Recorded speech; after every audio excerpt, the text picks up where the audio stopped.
Voting లిస్ట్లో ఎవరు టాప్లో ఉన్నారో, ఎవరు టాప్ లిస్ట్లో కింద టాప్ 3లో ఉన్నారో డీటెయిల్గా చెప్తాను.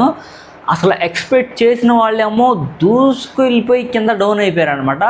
ఎక్స్పెక్ట్ చేయని వాళ్ళేమో కింద నుంచి సప్ అని చెప్పి పైకి లేచారనమాట. ఎంత రేస్లు ఏంట్రా బాబు, ఎక్స్పెక్ట్ చేసిన వాళ్ళే కింద ఉన్నారు, ఎక్స్పెక్ట్ చేయని వాళ్ళు వీళ్ళు వరస్ట్రా బాబు, అసలు వీళ్ళు ఈ వీక్లో ఈ సీజన్లో అయితే పనికిరారు అన్న వాళ్ళు ఏమో టాప్లో ఉన్నారు. అసలు ఏం జరుగుతుంది ఏంటని చెప్పి నాకు అర్థం కావట్లేదు. ఈ స్ట్రాటజీస్ అనాలిసిస్ ఎలా జరిగింది అని చెప్పి డీటెయిల్గా మీతో అయితే షేర్ చేసుకుంటాను అనమాట. మామ మన ఛానల్ ఎవరైనా కొత్తగా చూస్తుంటే మామ మన ఛానల్ అయితే ఖచ్చితంగా సబ్స్క్రైబ్ చేసుకోండి. సబ్స్క్రైబ్ చేసుకున్న మన వీడియోస్ చూడొద్దు మామ, అంటే నేను రిక్వెస్ట్ చేస్తాను మామ. చూడొద్దంటే వేరేలా అర్థం చేసుకోవద్దు, ఖచ్చితంగా చేసి చూడండి. ఎందుకంటే పెట్టగానే వీడియో అయితే మీ దాకా రావాలి కదా. అండ్ మీరు ఒక లైక్ చేసుకుంటే మామ మన వీడియో వేరే వాళ్ళకి కూడా షేర్ అవుతుంది మామ, మనకి చాలా హెల్ప్ అవుతుంది మామ. ఎందుకంటే కష్టపడి చేస్తున్నాను కదా, సో హెల్ప్ అవుతుందని చెప్తున్నాను. ఇప్పుడైతే కనుక వేరేలా అనుకోవద్దు. టైం అయితే కనుక దగ్గర 1:15 అంటే 1:15 అవుతుంది. సో ఇప్పుడే టాస్క్ 2 అనేది, బెలూన్ టాస్క్ 2 అనేది సో అయిపోవచ్చిందనమాట. బిగ్ బాస్ అయితే కన్నా గట్టిగా వార్నింగ్ ఇస్తాడు. దగ్గర 30 to 40 minutes ఏం మాట్లాడకుండా అందరికీ క్లాస్ పీకి అక్కడైతే కనుక నుంచో పెడతాడు అనమాట. సో 1:15కి అది అయిపోయిన తర్వాత నేను టీవీ కట్టేసి ఇంకా ఈ వీడియో అయితే నేను చూస్తున్నాను అనమాట. లైవ్ అయితే కనుక రేపు ఫుల్ వీడియో మార్నింగే చేద్దాము 6ంటికి 7ంటికి. సో ఆ వీడియో కూడా రేపు పెడతాను, ఖచ్చితంగా లైక్ చేయండి మా ఆ వీడియో కొన్నా. సో ఇంకా రిజల్ట్ అయితే కనుక 5th వీక్ ఒక్క రేంజ్లో ఉంది మామ. ఎందుకంటే కనుక ఈ వీక్ డబల్ నామినేషన్ కాబట్టి ఇద్దరిని బయటికైతే కనుక డోర్లు ఓపెన్ చేసి బయటికి నెట్టాలి కాబట్టి, ఎవరిని నెట్టాలో ఏంటని చెప్పి చూసుకుంటే లీస్ట్లో ఉన్న వాళ్ళు డీమాన్ పవన్, దివ్య నిఖిత, ఫ్లోరా సైని. సో వీళ్ళు ముగ్గురైతే 2 లీస్ట్లో ఉన్నారనమాట. 10 మందిలో చూసుకుంటే 10 మందిలో 10, 9, 8 ఈ 3 పొజిషన్లు వీరైతే కనుక ఆక్యుపై చేశారు. టాప్ 1లో అసలు ఎక్స్పెక్ట్ చేయలేదు నేను, ఇద్దరిని ఎక్స్పెక్ట్ చేయలేదు. ఒకరినైతే కనుక నిజంగా ఎక్స్పెక్ట్ చేశాను. మన అనాలిసిస్ నామినేషన్స్లో ఉన్న వాళ్ళ అనాలిసిస్ వీడియో కూడా పెట్టాను మామ. ఆ వీడియో చూడండి. మనం నిజంగా వీళ్ళకి చెప్పాము టాప్లో ఖచ్చితంగా కళ్యాణ్ ఉంటారని ఉన్నారు. కాకపోతే తనిజాన్ని మనం ఏంటంటే కనుక టాప్ 3 కింద లిస్ట్లో పెట్టామన్నమాట. ఆవిడైతే కనుక ఫస్ట్లో దూసుకెళ్ళిపోతుంది. అసలు ఎక్స్పెక్ట్ చేయలేదు ఆవిడ గురించి. అయితే కనుక ఆవిడ ఆట తక్కువ, సోకులు ఎక్కువ, ఎక్స్ప్రెషన్స్ ఎక్కువ. బట్ తను ఎందుకు టాప్ రేంజ్లో ఉందంటే కనుక ఆవిడ ఫ్యాన్స్ మామూలుగా లేరు కదా మామ. మనకి మా టీవీలో ఏ టీవీలో అయినా సరే ఖచ్చితంగా ఆవిడ లేనిదే సీరియల్ లేదు అన్నట్టుగా అన్నమాట. తనుజ గారు అయితే కనుక ఆవిడకి ఆ క్రేజే ఇప్పుడైతే కనుక మంచి అడ్వాంటేజ్ అయిపోయింది అనమాట. డీమాన్ పవన్ ఎందుకు తక్కువ ఉన్నాడు కనుక మంచి గేమ్ పరంగా మనోడు బాగా ఆడుతున్నాడు, అన్నీ కరెక్ట్గానే ఉన్నాయి. కాకపోతే ఏంటంటే కనుక క్రేజ్ అంత లేదు కదా. బయట మార్కెట్లో ఆల్రెడీ తనుజ గారు అందరికీ తెలుసు కాబట్టి సో ఆవిడకైతే ఓటింగ్ పడుతున్నాం. దాని తర్వాత సుమన్ శెట్టి, సంజన, దాని తర్వాత బర్నీ గారు, దాని తర్వాత వీళ్ళందరూ ఉన్నారు. సో టాప్ 3లో ఉన్న వాళ్ళ గురించి ముందు మాట్లాడుకుందాం మామ. టాప్ 3లో ఎవరైతే ఉన్నారో శ్రీజ, డీమాన్ పవన్, ఫ్లోరా సైని అయితే కన్ఫర్మ్డ్ మామ. ఆవిడైతే కనుక ఖచ్చితంగా వెళ్ళిపోద్ది. ఎందుకంటే కనుక ఆవిడ గేమ్ పర్ఫార్మెన్స్ ఏం లేదు, తక్కువ ఆడుతుంది. అసలు గేమ్ కూడా అంత ఎక్కువ ఆడట్లేదు.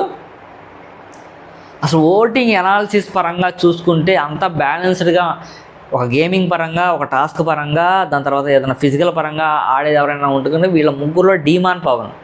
దాని తర్వాత ఫ్లోరా సైని లాంగ్వేజ్ ప్రాబ్లం ఉంది, అంత బ్యాలెన్స్డ్గా ఆడలేదు. తను సంజన గారి యొక్క అడుగు జాడాలు చాలా జాగ్రత్తగా నడుస్తుంది కాబట్టి ఆవిడైతే కనుక ఖచ్చితంగా మైనస్. ఈయన పక్కన పెట్టేసింది. దాని తర్వాత తనుజ 2nd వీక్కి వచ్చింది. ఫస్ట్ వీక్ నుంచి డీమాన్ పవన్ దివ్య 2nd వీక్ నుంచి లాస్ట్ 3rd వీక్ ఆవిడ ఎంటర్ అయింది కదా. సో ఆవిడ వచ్చి అలా అవుతుంది. సో ఆవిడ ఉంటుందా, డీమాన్ పవన్ ఉంటుందా ఇక్కడ చాలా కాంపిటీషన్గా ఉందన్నమాట. సో ఎవరు ఉంటారు ఏంటనేది క్వశ్చన్ మార్క్గా చూసుకుంటే డీమాన్ పవన్కి ఎక్కువ వెయిటేజ్ ఉందన్నమాట. సో దివ్య నిఖిత కనుక తక్కువ వెయిటేజ్ ఉంది. ఖచ్చితంగా ఆవిడైతే వెళ్ళిపోతుంది అని చెప్పి నేనైతే ఎక్స్పెక్ట్ చేస్తున్నాను. లేదు బర్నీ గారు ఉన్నారని చెప్పి ఆవిడ ఓట్స్ ఎవరైనా డివైడ్ చేసి ఈవిడికి వేస్తారా. రీతు చౌదరి అయితే కనుక టాప్ లెవెల్లో ఉంది, ఎక్స్పెక్టే చేయలేదు నేనైతే కనుక. తనైతే కనుక టాప్ 4లో ఉందన్నమాట.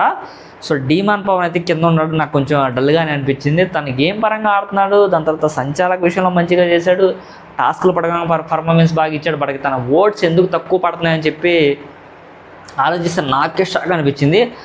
అసలు ఏంట్రా బాబు, డీమాన్ పవన్ యొక్క పర్ఫార్మెన్స్ బాగుంది కదా, తనని ఎందుకు డల్ చేశారు అని చెప్పి నాకైతే కనుక ఒక క్వశ్చన్ మార్కులో అలా ఉండిపోయిందనమాట. సంజన గారితో సో 99% డీమాన్ పవన్ ఉంటేనే బాగుండని చెప్పి నేనైతే ఎక్స్పెక్ట్ చేస్తున్నాను. సో మీరు కూడా ఖచ్చితంగా డీమాన్ పవన్కి సపోర్ట్ చేయండి. నా తరపు నుంచి నేను చెప్తున్నాను. ఇంకా మీ ఇండివిజువల్ డిసిషన్ మీది. దాని తర్వాత టాప్ 1-2లో ఉన్నవాళ్ళు అసలు తనుజాకి అయితే నేనైతే ఎక్స్పెక్ట్ చేయలేదు. తను ఎందుకు ఉంటుందని చెప్పి నేను ఆల్రెడీ మీకు చెప్పాను కదా, టీవీ సీరియల్స్ దాంట్లో రిలేటెడ్గా మంచిగా యాక్ట్ చేస్తూ ఉంటుంది కాబట్టి ఆవిడైతే కనుక సో మంచి క్రేజ్లో ఫామ్లో ఉన్నారనమాట. కళ్యాణ్, అసలు కళ్యాణ్కి మొన్న ఆడిన టాస్కే చాలా అడ్వాంటేజ్ అయిందండి. తను రేసులో దూసుకుంటూ ఆడాడనమాట. సో ఎవరు మన ఇమాన్యుయల్ కళ్యాణ్ కలిసి ఆడిన దాంట్లో తనకి రావాల్సిన కెప్టెన్సీ టాస్క్ తనకి ఇవ్వకుండా ఎవరు అలా ఇవ్వకుండా చేసింది కళ్యాణ్ అవుట్ అని చెప్పారు కదా. సో తను ఆడుతున్న టాస్క్లో కళ్యాణ్ని తీసేశారు. దాని తర్వాత ఇమాన్యుయల్ని కూడా తీసేశారనమాట. సో చిన్న చిన్న సిల్లీ రీజన్స్తో ఎవరు డ్యాన్స్ చేస్తా దాని తర్వాత అవన్నీ పట్టుకొని ఆడతారు కదా. సో దాని దగ్గర ఇమాన్యుయల్ని అవుట్ చేస్తారు. దాని తర్వాత మన తన్ని కూడా కళ్యాణ్ కూడా అవుట్ చేస్తారు. అవుట్ చేసింది కూడా ఎవరో కాదు. సో ఆ టాస్క్లో అవుట్ చేసింది ఖచ్చితంగా డీమాన్ పవన్. సో ఆ ఒక్క టాస్క్నే వాళ్ళని ఉల్టా పల్టా చేసేసిందని చెప్పి నాకైతే అనిపిస్తుంది. మీకు కూడా ఎంతమందికి అనిపించిందో మావా ఖచ్చితంగా మన ఛానల్లో కింద అయితే కనుక కామెంట్లో పెట్టండి. ఆ ఐరన్ పోలు చక్కగా పట్టుకొని అందరూ అటు ఇటు ట్రావెల్ అయ్యే టాస్క్లో సో ఏదైతే ఉందో గోల్డ్ స్టార్స్ ఇచ్చారు తర్వాత నాకు సరే ఆ వీక్లో అయితే కనుక సో ఆ డీమాన్ కళ్యాణ్ అయితే కనుక ఒక రేంజ్లో పైకి అయితే కనుక గ్రాఫ్ వెళ్ళిపోయింది. సో అలా చేశాడు, అలా చేయడం కరెక్ట్ కాదు అన్ని మనసులో పెట్టుకున్న ఆడియన్స్ అందరూ డీమాన్ పవన్ అయితే కనుక తొక్కేశారు గట్టిగా అని చెప్పి నాకైతే కనుక అనిపించింది.